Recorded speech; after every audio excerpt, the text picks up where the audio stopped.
Assalamu alaikum. My dear brothers and sisters, today we delve into a profound hadith that carries a message of inspiration and hope. It foretells a turbulent time, yet it highlights the emergence of a savior, Imam Mahdi. This hadith is narrated by Amir ibn Smith, who reported from his grandfather, who in turn conveyed the words of the Messenger of Allah, peace be upon him.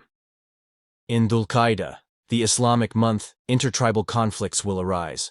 Halls will be looted, and a fierce battle will erupt in Mina, where many lives will be lost and blood will flow until it reaches the Jamaratul Aqaba.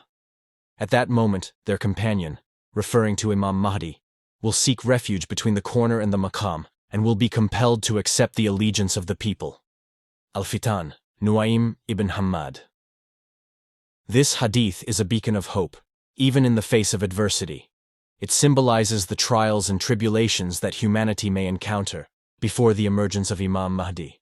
It signifies the importance of patience and steadfastness in times of adversity, knowing that a brighter future is on the horizon. Imam Mahdi, as prophesied, will bring unity and justice to a fractured world.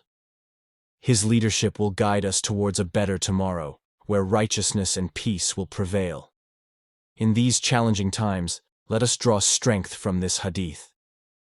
Just as the darkest hour precedes the dawn, our world's trials may be the prelude to a brighter and more just era. With unwavering faith and resilience, we can look forward to a future where justice, harmony, and peace will reign. So, my friends, remember this hadith and the message it carries. Embrace it as a source of motivation and inspiration in your own lives. Stay strong, be patient, and hold on to hope, for the emergence of Imam Mahdi is a testament to the enduring power of faith and the ultimate triumph of righteousness. Thank you for tuning in to Prophet's Guidance. Please like, share, and subscribe for more insightful content. Until next time, stay inspired and keep the faith.